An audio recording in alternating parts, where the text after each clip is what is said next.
Welcome to Design of Concrete Structure course. So this is lecture number 15. So up to last lecture we have discussed about how to design slabs. So before slab we have completed the beam design. So till now we have completed beam design from single reinforced beam design and then doubly reinforced beam design. Then we have discussed about stirrups, and then in the last few classes we have lectures we have discussed about the slab design. Again, in the slab there are two types of slab. One was one-way slab, another is two-way slab. So both we have discussed in details. So now in the lecture number 15 onwards, we'll be starting a new topic, that is the compression member, design of compression member. So now which one is a compression member? So compression member means if a member is subjected to compression force. So that we call it is a compression member. So you can imagine which one is a compression member. Normally, in column in our structure is basically a compression member, because the loads are acting on a column are actually compression in nature. So you can see any columns nearby, the forces will be acting in axial direction or in a compression in nature. So this is a compression member. Okay, so like based on the loading pattern, actually we can classify the beams and the column. So by visual inspection you can see what is the difference between beam and column. So if I draw a section in a horizontal manner, something like that, and then if I tell which one is beam, this one or this one, which one is beam. So by intuition you can tell whether it is a, if it's a vertical member then we call it as a beam column, and if it is a horizontal member then we call it as a column. But this is not the right definition of a beam and column. So this member also may be subjected to a column. That is depending on the loads, how the loads are acting. Based on the loads we can classify whether it is a beam or it is a column. So if loads are acting in axially towards the compression side, I mean if the member is subjected to compression, then we call it as a compression member. It may be a vertical member or it may be a horizontal member, whatever it may be, depending on the loading pattern. So here see the loads are acting in a compression manner, right? So that's why this is a compression member. But in case of beams, if you recall what we discussed, in case of beam the loadings are basically transverse loading, right? Loadings are actually perpendicular to the axis. So if this is the beam's axis, this is the beam's axis, then perpendicular to this beam axis is basically, if the loads are applied perpendicular to the axis, then we call it as a beam. So a vertical member also may be a beam. So depending on the loading pattern, we can classify either it is compression member, or I mean it is a beam or it is a column. So in this lecture, lecture number 15 and lecture number 16, 17 onwards, we'll be discussing about how to design the compression member. So let's get started. So in this lecture, basically we'll have some basic overview of compression member, and then in the next lecture onwards, we'll be starting actual design of our compression member. So before starting into the column design, let's understand the different classifications of compression member. So in general you will find, so the column or the compression member is actually classified into three different categories. So first one is pedestal, next one is column, and third one is wall. So these are the basic three different types of compression member you will see. Now which one is pedestal? So pedestal you can see maybe in a lecture room where the faculty member is standing, that is from the small height of the ground, right? That we call it pedestal. Means when the height of a member is very less. So that is by intuition we can understand which one is pedestal. If the height of the column or a height of a compression member, if it is low, then we call it is a pedestal. Okay, so as per our Indian standard IS 456, they have classified if the length means this is a compression member and this is the length. So if this length is less than 3b, 3b means it has two dimensions, right? This is the sectional view, whereas this is a plan view. So in a plan you have two dimensions, one is b, d, right? B is the width and d is the depth of the column, and this is a section view, that is the length or height of the column you will see. So if this height is less than or equal to 3 times of b, then we call it is a pedestal. So you can imagine that wherever all the small heighted compression member, like as I mentioned, in a classroom you will find that lecture podium is nothing but a pedestal, because the height is less compared to other the dimensions, the plan dimensions. So this is pedestal. So this definition we got it as per our IS 456. If a compression member satisfies this criteria, then we call it is a pedestal. Now similarly, if the length or the dimension or a length of the compression member, if it is less than or equal to 60b, or this is the values we got it from the IS-456. So if a length is moderatively high, up to 60b means length of any member, if it is less than or equal to 60 times of b, then we call it is a column. So this definition we got it from IS-456, and if you see, this is a plan view and this is a column and a sectional view.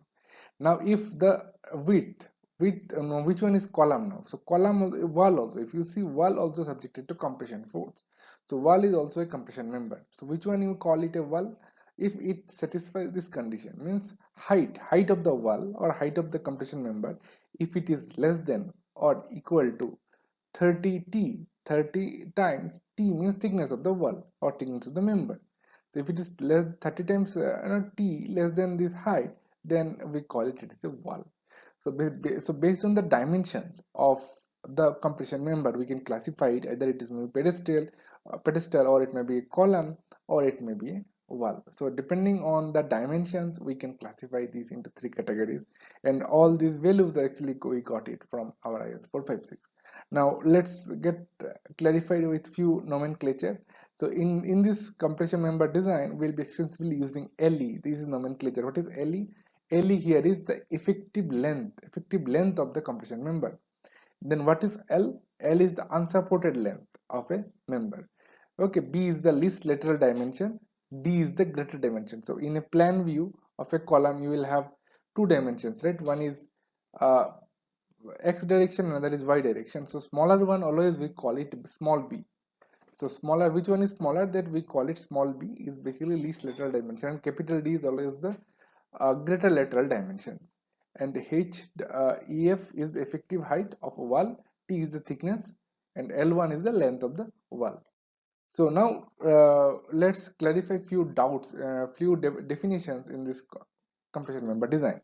So first one is that effective length. So just now we have discussed effective length, we denote it by LE. So what is effective length? So if you okay, let me draw a small compression member here. So if you see, this is a small compression member where forces are acting compressional. So now after you apply the compression force in a member, what will happen?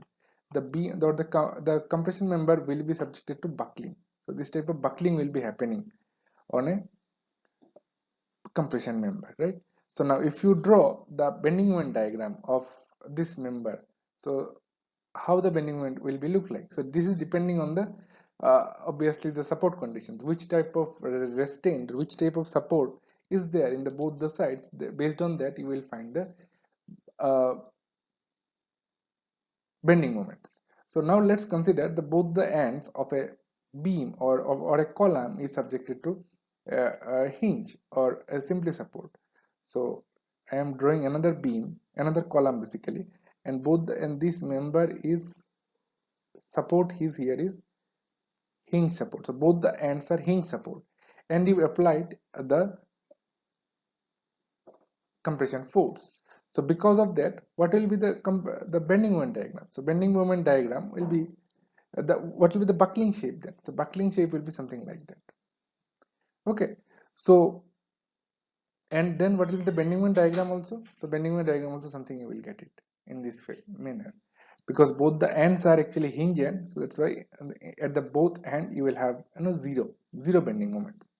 So basically the definition of effective length is the length in between the point of contraflexure. That length we call it effective length. So what is point of contraflexure? Point of contraflexure is where the bending moment changes sign, or where the bending moment is zero. So for example, in this case, if the support, both the supports are simply supported case, so in that case both the points are actually bending moment. Here it is zero at this support, here also it is zero, right? So up to this point we have to consider it for the effective length. So effective length for this case will be from here to here, means entire length of the column. But if a beam or a column is, both the ends are fixed ends. So for example, this is a column and this end is fixed end, and this end is also a fixed end, right? And the compression force is applied. Now how will be the bending moment diagram?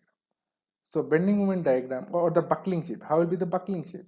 So as both the ends are fixed in nature, so buckling will be something like that. So buckling will be starting like that. So at the support you won't find any buckling.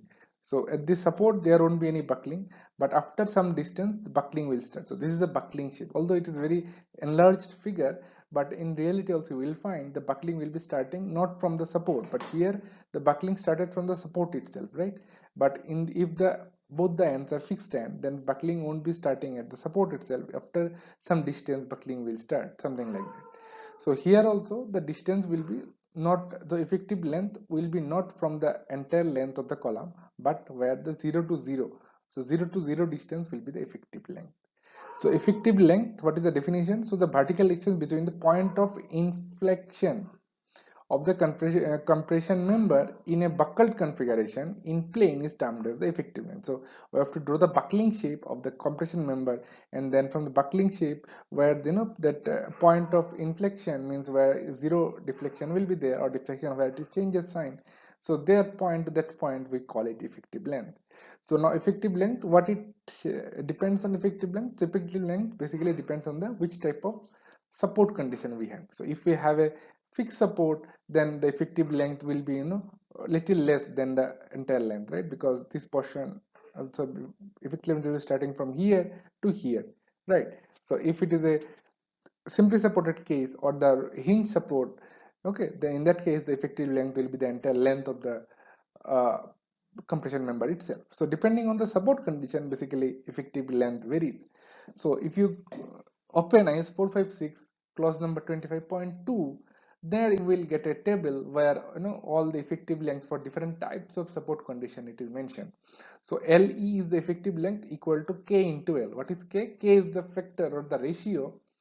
Basically you will get it K value in this clause 25 IS 456 and annexure EIS 456. There if you visit you will get it what is the value of K. So K value depends on which type of support you have. So if both the supports are fixed support, then you will have one K value. If both the supports are roller support or the hinge support, then you will have another K value. So for roller support or hinge support, basically like this example where K value is 1, right? Because effective length and the unsupported length both are same.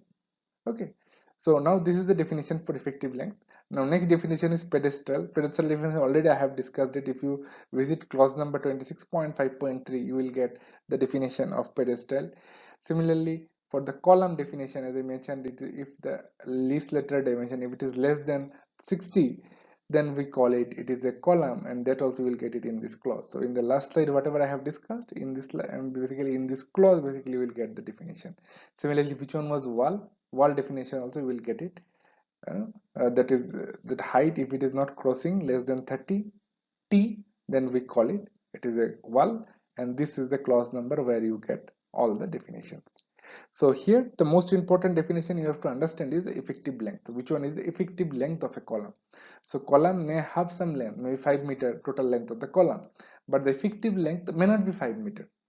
Okay, effective length depending on the which type of support it has, both the ends. Depending on the restrainment of the both the supports, the effective length will vary. So if both the ends are hinge support or the simply support, so in that case the effective length also will be 5 meter. Okay, but if both the ends are fixed support, so in that case effective length will be less than 5 meter. Like here it will be less than the total length, maybe 4 meter or something. So you will get in this clause all the K values for different support conditions, and that is mentioned in the effective length. Now classifications of columns we have discussed. Now classifications, in the earlier slide we have discussed classifications of columns based on the dimensions, right? So now, and this is another classification of column based on the type of reinforcement we provide. So this is one type of reinforcement, that is we call it tie column. So if it is a rectangular or a square column where the stirrups or ties, here in column we call it is a tie, but in the same thing in the beam we call it is a stirrups. Okay, but the function also different. We'll discuss in details what is the difference between tie and stirrups. But in column always we use tie. Okay, this vertical one we call it tie. Sorry, this horizontal one, and these vertical bars will be there. And if it is a rectangular or it is a circular, or it may be square, whatever it may be. If the reinforced ties are provided something like that, then we call it is a tied column. And then another category of column is, sometimes you will see in a circular column we use the helical reinforcement. So only one reinforcement will be simply rotating into the entire length of the column, that we call it a helical reinforcement type column. So this is tie column, because the tie is provided, but here it is in a helical shape. So this is second category. Now in the third category is the composite column. So first one is tied column, second one is helical reinforcement, and third one is a composite column. So which one is composite column? Where normal conventional beam or conventional column is already there, but in the middle you provided a I section. Okay, so in I section you will find structural steel I section we sometimes provide. If the load is very high, in that case the whatever the reinforcement we provide, that may not be sufficient. In that case, long I section also we may provide at the middle. So that we call it composite column. Okay, but this is another example of composite column, where steel pipes are added at the center. If the force is very high, compression force is very high, in that case we may provide a steel pipe, and then we provide the reinforcement concrete also. Okay, so that is the composite thing. Composite thing means concrete also is there, as well as structural steel also we provide it.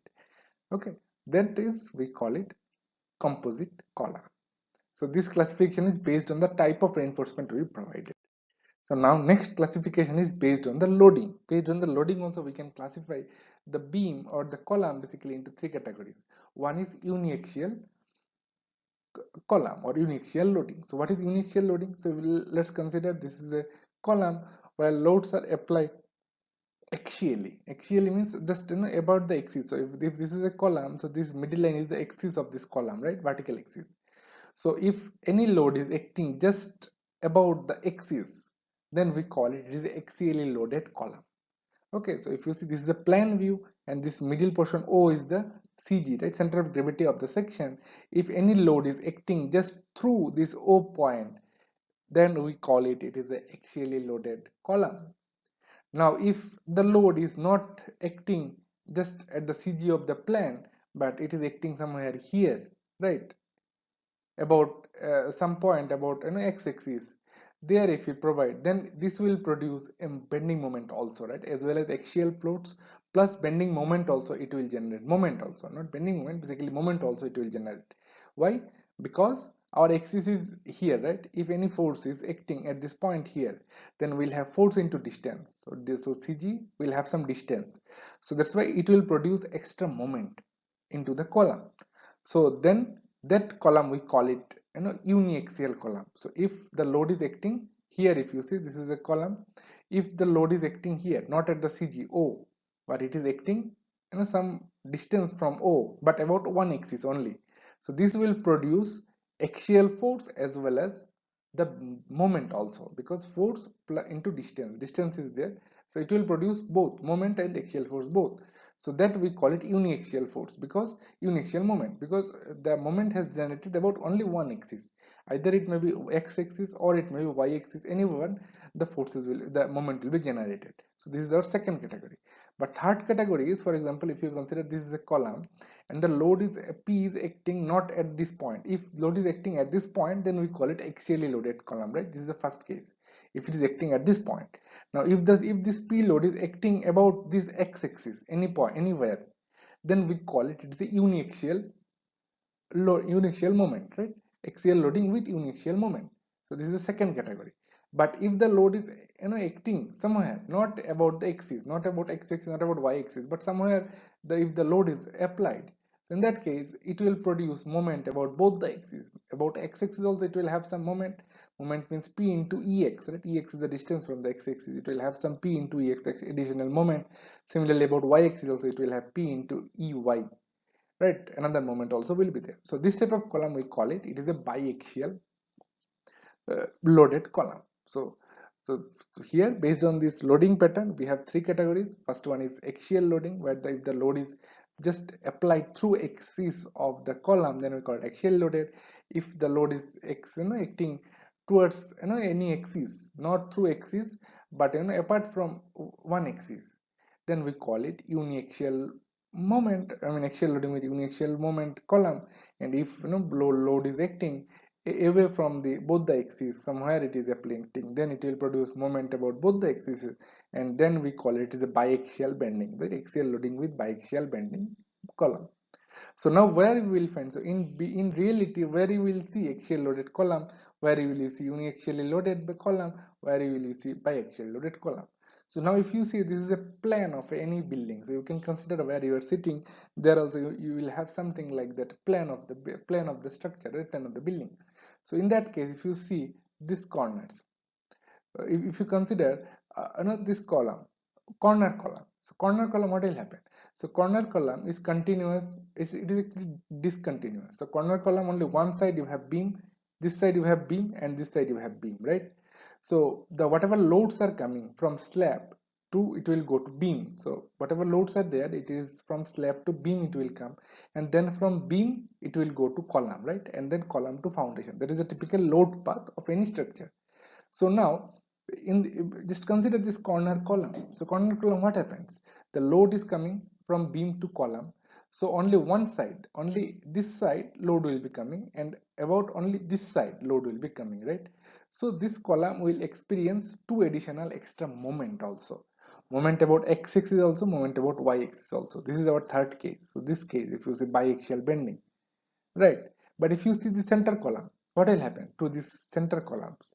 Center column means whatever load will be coming from this side, load will be coming from this side, load will be coming from this side, and load will be coming from this side. All four sides load will be coming, right? So the CG of all the loads will be almost at the center of the column, or at axially. So that is the first case. So all middle columns will, you can consider it as a first case, means all four sides loads are coming, right? So CG of all the loads may be just at the center or near to the center. So we can consider it as a first case where loads are acting axially.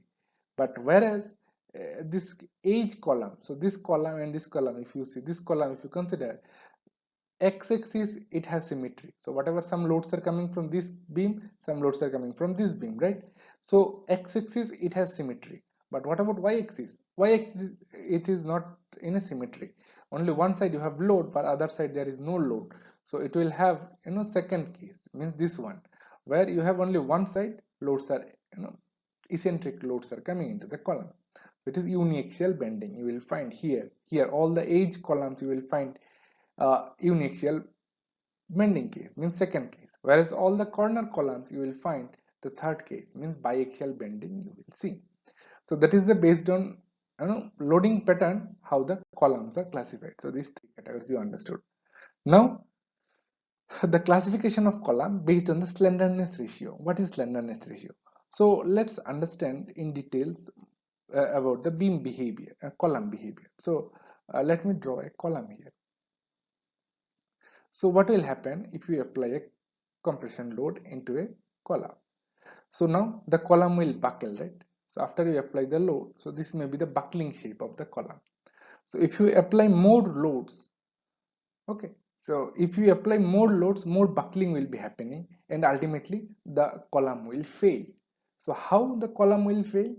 So column will fail based on when the material inside the material, when it reaches, when the material fails, then only column will be failed. Now you imagine there are two columns. One column is very, the height of the column is very small. So maybe you can consider this is a one column, okay, and you applied a load, compression force. So now what will happen? Gradually, if you increase the compression force P, what will happen? So as the height of this column is very less, it may not have the buckling, proper buckling shape. So it will take more loads, and when the load is exceeded about the capacity of this material, the concrete will crash here and the failure will be happening in the column. Okay, so when the height is very small, so in that case the failure in a column will be crushing of material. When the material crashes, that time only the failure will be happening. But if you have the more length, if the length is increased, for example this column, so here now length is increased. Now if you apply the load, what will happen? The beam, the column will buckle. So small buckling also you will find in a column. But here if the length is very small, then buckling may not happen. but the column will fail based on when the concrete or the steel will fail right inside the column. Whereas if you increase the length of the column, what will happen? The failure will be happening because of buckling also, because gradually the buckling will increase when you apply more loads, beam will buckle something like that shape, and then failure will be happening. Now what will happen if you have very long column? So this is our second case. Now if I draw a third case where column is very long column, so something like that. So in that case, if you apply even a small quantity of load also, even if you apply a small quantity of P also, it will have very excessive deformation. So this column will have very excessive deformation because its length is very high. You can imagine, or you can take a small a chalk also, where we write in a blackboard, that chalk also you take. So if when the chalk is having full length, then if you apply compression force, it will break quickly. Now if you take the half portion of the chalk and then if you apply the compression force, it will take more load. Now again, if you take half of that chalk, if you reduce small, then this chalk will take, 1/4 of this chalk will take more load compared to the total length of the chalk. So that's what. So if you increase the length of the column, basically the load carrying capacity also reduces, because the failure will be happening now because of buckling, not because of material failure, not because of crushing of materials, but the too much excessive deformation will be happening, and then the material will crash and it will fail. So basically based on this height, or we call it slenderness ratio. What is slenderness ratio? Slenderness ratio is nothing but effective length by the radius of gyration of a cross section, or least lateral dimension of the column. So if you have LE means the effective length by one dimension of a column, that will give you the slenderness ratio. So if the length is high, very long, means slenderness ratio also is very long. And because if the length is very long, means what? The load carrying capacity also reduced, right? If you increase the length, what will happen? So load carrying capacity, that is P, will be reduced. So that is the plot. If you plot it, the load carrying capacity PU versus slenderness ratio, you will find if you have the more length, what will happen? So here it is more length, right? Means slenderness ratio also very high in this column. So when the slenderness ratio is very high, what will happen to the load carrying capacity? Load carrying capacity here, it is lowest, right? If it is a long, then load carrying capacity also it is lowest. So that's why if you see, this is a plot. So when the slenderness ratio is very high, load carrying capacity is very low. But whereas the slenderness ratio is, when it is very low, means in this case slenderness ratio is low, but the load carrying capacity is very high, right? So this is the plot or modes of failure of column, right? So when you increase the slenderness ratio, basically the load carrying capacity of the column is reducing, because the failure will be happening more into the buckling rather than crashing of materials. So there are basically three types of failure will be happening. So mode 1 means when the material fails, there is the failure is only material when material crashes. So that failure we call it mode 1 failure. Or when the slenderness ratio is very low, in that case failure will be crushing of material. So that is mode 1. Mode 2 means when the slenderness ratio is intermediate, not too high, not too small, then the failure will be happening buckling as well as crushing of material. Both will be happening together. That we call it mode 2. And in the mode 3 means very long slender column, and in the slender column the failure will be happening because of too much excessive deformation in a column. Okay, not material has not failed, but the structure did not have proper stability, too much deformation takes place. That is our mode 3 failure. So as per our IS code, always we should design a column up to mode 1 and mode 2. So if we get any mode 3 columns, then we should immediately avoid it. We should make it mode 2 or mode 1 column. Means basically we have to reduce the length of the column to make it mode 1 or mode 2. Failure is only allowed. Okay, so based on this slenderness ratio, we can classify column into two parts. One is short column, another is long column. So which one is short column? So if the height is very short, right, means slenderness ratio is low. So as per our IS 456, if the slenderness ratio LEX by D is the slenderness ratio and LEY by B slenderness ratio, if it is less than 12 as per our IS 456, then clause number 25.1.2, if you visit, you will find if the slenderness ratio is less than 12, we call it is a short column. and if it is length ratio is more than 12, then we call it is a long column. And always we should avoid the design of long columns. Our structure column should be, we should design short column, but long column also we design sometimes based on architectural requirements. Column sometimes is very long, so in that case we have to take proper precautions while designing the long column. So based on the slenderness ratio, we can classify either it is short column. If the slenderness ratio is less than 12, then we call it short column. If it is more than 12, then it is long column. Now this is braced and unbraced columns. This is another category of column. So when the all the columns, for example, you consider this is a water tank, okay, water tank, and all these columns are there. So you will find this type of bracings are also provided into the column, lateral bracings. So if a column have this type of bracing, then we call it is a braced column. If it don't have this type of lateral bracings or the beams laterally, then we call it is a unbraced column. So braced column means it will take horizontal forces also if it is braced. Okay, so this is types based on the braced and unbraced. We can classify into two categories here. So now you understand the column basically has two types of reinforcements, right? If I draw a section of a column, so this is a vertical section, right? And you will have reinforcement, something like longitudinal reinforcement. And if I draw a plan of a column, so it is very similar to beam, where you have, this is the longitudinal reinforcement and you have the tie. So in column, basically we call it this is a tie, whereas in beams we call it this is stirrups. What is the difference between tie and stirrups? Both looks like exactly same, but the only difference is how it functions. So the tie is only used because in this column, loads are basically axial loads are applied, right? So there is basically very less amount of shear force. There is no shear force in the column. So but stirrups in beam we provide to take care about stirrup shear force, right?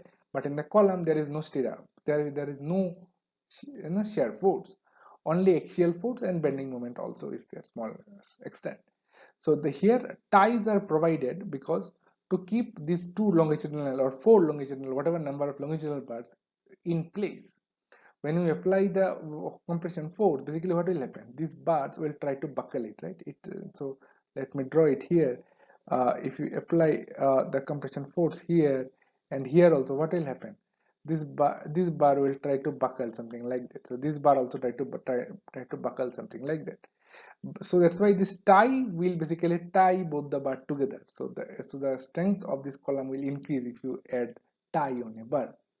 Okay, so this tie we call it transverse reinforcement, whereas this long bars from the entire length of the column we call it longitudinal reinforcements. So in this clause 26.5.3.1, in this clause you will find the guidelines for the longitudinal reinforcement. So what are the guidelines? So first guideline is we have to provide the minimum amount of steel, at least 0.8% from the gross area. Like if you recall, in beam also we have minimum percentage of steel. In slab also we should provide minimum percentage of steel, which is 0.12%, whereas in the column also we should provide minimum 0.8% of the gross cross-sectional area. We have to provide it. Now the maximum steel is allowed is 4%, so only 4% area is allowed to provide the longitudinal reinforcements. Okay, so now, and minimum 4 or 6 means if you are using a rectangular bar, then minimum 4 longitudinal bars you have to provide it in the 4 corners. Okay, so 3 or 2 or 1 bar is not allowed. Minimum 4 you have to provide it in the rectangular or the square column. Whereas if you are designing a circular column, in that case minimum 6 number of bars you have to provide it. Okay, and the minimum diameter of the longitudinal bar should be at least 12 mm. So we should not use less than 12 mm bars in the longitudinal bar in a column. Now number E is column having helical reinforcement should have at least 6 longitudinal bars, as I mentioned. Okay, so this is if you design a helical reinforcement, means this type of helical type if you provide. Now the bars shall be spaced not exceeding 300 mm along the periphery of the column. So the spacing between these two bars should not be more than 300 mm. That also we have to take care. So all these guidelines you will get it in the clause number 26.5.3.1 here. And the last guideline is the amount of reinforcement for the pedestal shall be less than shall be at least 0.15% of the cross-sectional area provided. So these are the 7 guidelines we have to follow while designing the longitudinal reinforcement of the bar. Now, what about transverse reinforcement guideline? That you will get it in this clause number 26.5.3.2. So there are also three types of longitudinal bars or transverse bars, transverse reinforcement we have to provide it. So first one is the transverse reinforcement should only go round corner. So this is the corner how we are making. So this angle we have to make it the additional bar. That is afternoon should not this angle should not cross more than 135 degree. So see this one corner basically we are bending the bars, right? So these small corners. So if the longitudinal bars are not spaced more than 75 mm either side. So this is one type of lateral tie we can provide you. That is our scheme 1. Now scheme 2 is longitudinal bars spaced at maximum distance of 48 times the diameter of the tie shall be tied by the single tie and the additional open tie for in between the longitudinal. So something like that we have to provide it. So here if you see only this is one portion of a tie beam and this is another portion we provided, but in the scheme 2 we can provide something like that. So this is one is this one, another is this one. So there are two portions we can provide it. Okay, this is our scheme 2. Now in the scheme 3 also, for the longitudinal bars placed more than one row, if you have more than one row, see how this is our scheme 3. So longitudinal bars are provided more than one row. So see 2 rows, 4 rows basically we provided. So in that case you have to provide the tie something like that in the scheme 3. And if you have still more number of longitudinal bars you have to provide it, then you can bundle the reinforcement, like 4 reinforcement you can tie it together, okay, something like that, and you can make the column. So these are the 4 schemes available. Depending on the number of longitudinal reinforcements required, you can place the transverse reinforcement in either any of these 4 schemes. So now what is pitch and the diameter of the lateral tie?